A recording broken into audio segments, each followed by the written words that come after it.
राज्यात निघालेल्या मराठा मोर्चाचा धसका घेतल्यानेच भाजप शिवसेनेने पंचायत समिती नगरपालिकांच्या निवडणुकांमध्ये युती केल्याची टीका महाराष्ट्र नवनिर्माण सेनेचे अध्यक्ष राज ठाकरे यांनी केली आहे। गणेश कला क्रीडा मंच या ठिकाणी मनसे कार्यकर्त्यांचा मेळावा पार पडला। यावेळी कार्यकर्ते व पदाधिकाऱ्यांनी मोठी गर्दी केली होती। राज ठाकरे म्हणाले, जातीचा विचका व्हीपी सिंग यांनी केलाय। उत्तर प्रदेशात ढाब्यावर चहा देतानाही जात विचारली जाते। आपल्याला महाराष्ट्राचा उत्तर प्रदेश करायचाय का? आतापर्यंत कुठल्याही जातीच्या पुढाऱ्याने जातीचं भलं केलेलं नाहीये। निवडणुकांसाठी वापर करून तुम्हाला सोडून देतील असा जोरदार टोला राज ठाकरे यांनी लगावलाय। आणि त्यांच्यासाठी म्हणून आम्ही महानगरपालिकेच्या निवडणुका लढवायच्या आणि निवडणुका लढवून देखील काय नाही। आज पुण्यामध्ये मेट्रो येणार होती, कुठे गेली ती?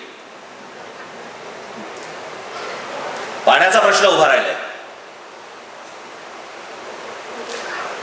टॅक्सेसचा प्रश्न उभा राहतोय,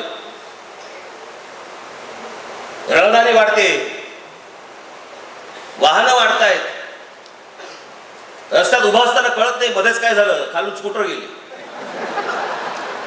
कोण कुठच्या गल्ली बोळात बाहेर येतोय कळत नाहीये।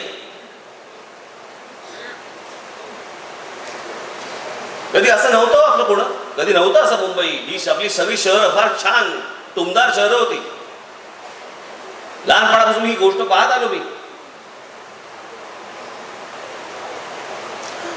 ठीक आहे, पण शहरं वाढतात, मोठी होतात वगैरे मला मान्य, पण बेशिस्त शहरं वाढणं चुकीचं आहे। आमचा जवान शहीद होतोय आणि आमचे निर्माते पाकच्या कलाकारांना घेऊन चित्रपट बनवतात। मला यात यश मिळालं म्हणून अनेकांना पोटशूळ आलाय। ए दिल है मुश्किल प्रकरणावरून झालेल्या वादावर राज ठाकरे यांनी स्पष्टीकरण दिलंय। आणि त्या देशातली लोक घेऊन आमचे लोक चित्रपट बनवतात आणि ते चित्रपट बघायला आमचे लोक जातात। काय बोलायचं?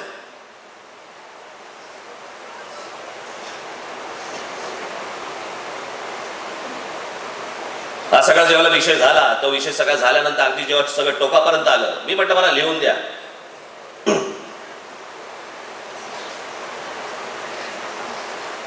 सगळा विषय कुठे आला? म्हणजे 5 कोटी मागितले। खरं तर जास्तीच मागितले असते, पण कोणासाठी, कशासाठी? मला ज्या वेळेला त्यांच्याकडनं निरोप आले की आम्ही लिहून द्यायला तयार आहोत की याच्या पुढे आम्ही पाकिस्तानी कलावंतांना याच्या पुढे कुठच्याही चित्रपटामध्ये घेणार नाही, आणि उरीतल्या शहीद जवानांच्या जी काही त्यांचे कुटुंबीय असतील यांना आम्ही पैसे द्यायला तयार आहोत। म्हटलं मुळात पहिले ते घेणार नाहीत, तुमच्या भिका ते घेणार नाहीत, आणि द्यायचेच असतील तर म्हटलं भीक दिल्यासारखी देऊ नका। आर्मी वेलफेअर फंडाला म्हटलं प्रत्येक प्रोड्युसरने 5-5 कोटी रुपये द्या, आणि ती गोष्ट म्हटलं मुख्यमंत्र्यांसमोर सांगा। मुख्यमंत्र्यांनी मला त्यावेळेला विचारलं होतं की आता मार्ग काढायला पाहिजे। काय काय चुकीचं केलं होतं त्यांनी? मुख्यमंत्र्यांनी तरी काय चुकीचं केलं? एक राज्याचा प्रमुख या नात्याने दिवाळीच्या तोंडावरती कुठची गडबड होऊ नये याच्यासाठी शब्द टाकला। मग त्यांच्या विरोधातले जे लोक होते त्यांनी परत ते सुरुवात केली, अर्धे इकडे दिले गेले, अर्धे इकडे दिले गेले। वा रे वा, दिल्याचा पोटशूळ होता का? त्यांना तुम्हाला न मिळाल्याचा होता?